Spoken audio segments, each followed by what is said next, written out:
Shri Gurubhyo Namaha. Harihi Om. Jai Shri Ram. So, welcome to the next episode of our complete reading of Srimad Ramayana. In the last episode, we saw about what Gunavan was all about. That was the first of the 16 qualities that Maharshi Valmiki asked Narada for. And now we are looking at the second quality today, which is viryavaan.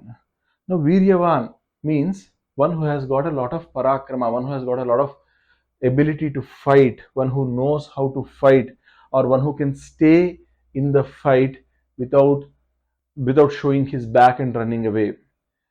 Now, the parakrama here actually means that it's not like you go to the fight, you using a celestial magic or using divine magic, you kill everyone. No, that's not the one.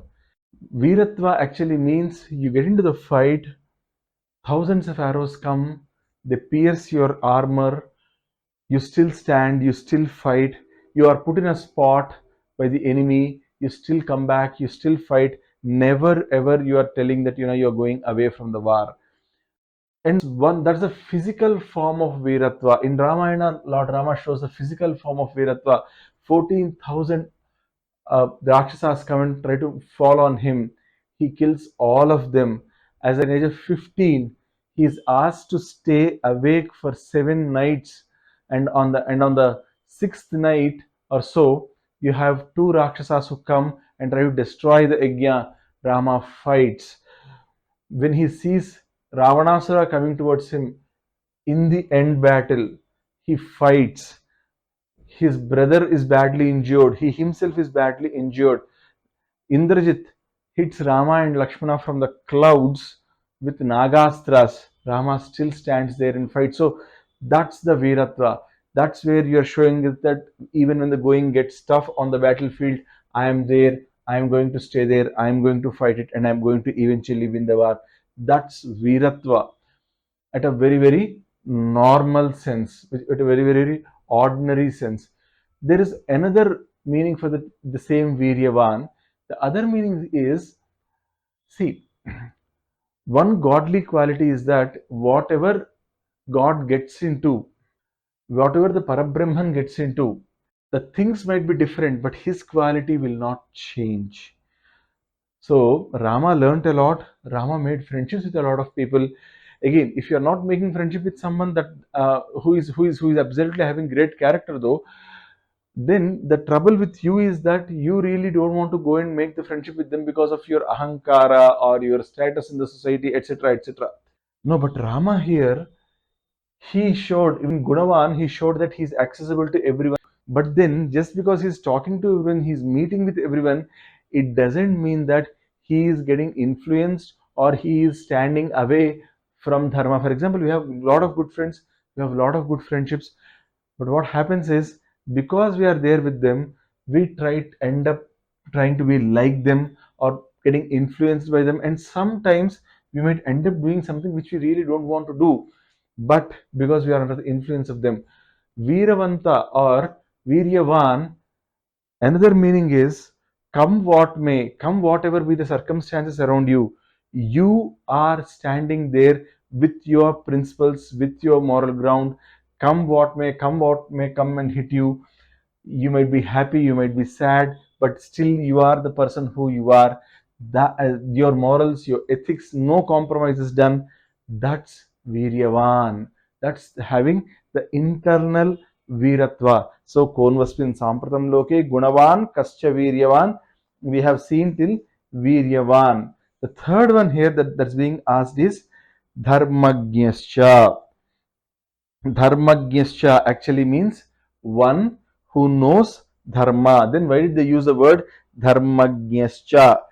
Chakara here actually means that the one who knows dharma, he should also know the adharma.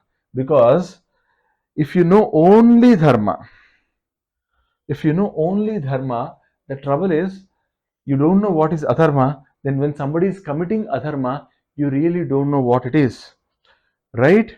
So in Ramayana, Lord Rama shows that he knows dharma perfectly. There are umpteen number of examples where Lord Rama shows how he knows dharma. Again, look at the sequence of questioning here. They asked for Gunavan first, then Viryavan next, and then Dharmagnah, because it doesn't really help to anyone just that they know dharma. Because if you just know dharma and you don't know adharma, then you're always in confusion. Okay, you know dharma, you know adharma, but you don't have enough strength. What would you do? You would just come out and cry that adharma is happening there. When you have viryavaan, when you are viryavan, when you can stand, when you can fight, and then you know what is dharma and what is adharma, you will stand for dharma. You will appreciate the person, you will be friends with the person who did dharma, and with your parakrama, with your viratva, you will show the adharmis their place. So that's the logic of putting these questions: Gunavan, Viryavan, and Dharmagyaha. Okay, so that's what Rama did throughout his life. He was Dharmagya, because anyone who did Dharma, he got close to Rama. Even if we do Dharma, we will get closer to Rama. If we do Adharma, whoever did Adharma, Rama showed them their place in Ramayana. Because the classic example is the conversation with Vali, which you are going to see in some time from now. Whoever crossed the line of dharma, Rama very clearly punished them. So dharmagyaha essentially means what? You know what is dharma. You pamper the people who are in the dharmic path. You know what is adharma. You don't really follow adharma, and anyone who is unfortunately in the path of adharma, you actually ensure that they are punished. So that's dharmagyaha. After dharmagyascha, the next one is kritagnascha. What does kritagnascha mean? As I told before, kritagnaha actually means that if someone does any help to you, you always try to be the best with them. You always try to remember their help, and you always ensure that if when they are in need, you go back and help them. So that's kritagnata. Kritagnata is just remembering. Is the most important thing of kritagnata is remembering any person who has helped you, being in gratitude, and then whenever, and God forbid, if they really need help on any day, you being the first person to be there to help out. That's kritagnata. Now, this is a very important quality that every human needs to possess, right? Now, regarding Rama's kritagnata, what did people say? They said, Kadhanchidupakarena krutenekena tushyati nasmaratyapakaranam satamapyatnavattaya. So they are saying Kadhanchidupakarena means, see that Rama's, see, this is the sloka which is told by the people when Dasharatha asks, why do you want Rama as the king? Then they say this sloka. What they're trying to say is, see, one upakara, somehow you did one help to Rama, you did something good for him, you helped him somehow. When I'm saying somehow, I'm using that word very carefully, because somehow means you did not really intend to help. Okay, just as a reflexive action you helped, and that was only once, but Rama still remembered it. That's how, see, when we say Ramarajya, right, it is because of these qualities of Rama. Here they are saying, you had even a small help to Rama, Rama remembers it forever, it seems. That's what those people of Ayodhya are saying. Kadhanchid upakarena krutenekena tushyati. Kadhanchit, somehow. Okay, I know, by saying something you helped him, by doing a small activity you helped him, or by saying something to somebody else you helped Rama, right? Ekena upakarena, Rama is extremely happy. Even if you do one small upakara, Rama is extremely happy. And nasmaratyapakaranam, you helped him once, and after that you actually did apakaram. You actually went against his interests in sometimes. But even if you have done that 100 times, Rama is not someone who remembers that.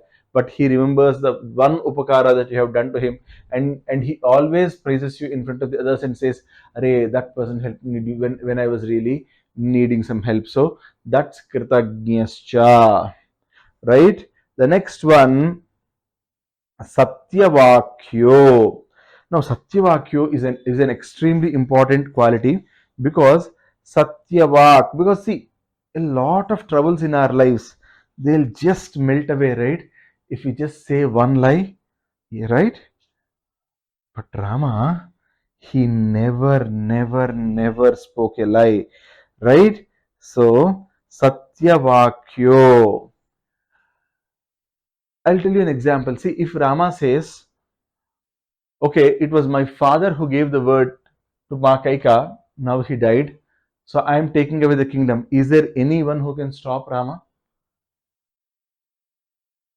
No, right? Nobody can stop him. Many a times we just say, how many of us, we regularly say, right? We just say a white lie and we just escape from a situation. But Lord Rama was not like that. He says, in Ayodhya Kanda, when people tell him, "Arey, your father was the one who made the promise. Why are you suffering because of that? He is not there anymore. Why are you still saying that to me? Even after my father's death, I'll still stay true to the promise that my father made." Then Rama says this wonderful shloka. He says, "Satyam eveshwaro loke satyam padmashrita sada satyamulani sarvani satyan nasti parampadam." This is like in the 109th sarga of Ayodhya Kanda, he says, okay, for me, the most important thing is truth. I will never ever compromise on truth, because the moment I compromise on truth, I would have compromised on all of my ethics. So, never ever compromise on truth is what Ramayana is telling us. Even today, that's so important for all of us, that many a times we might get out of a situation just by telling the truth, but once we say the truth in that tricky, sticky situation, you all know how that truth is going to come back and help us. So Rama was Satyavakyo Drudhavrataha. So Rama was always truthful. So with these qualities, we end this episode here. And in the next episode, we say what Dridhavrata is all about. Jai Shri Ram. Om Tat Sat. Jai Shri Ram.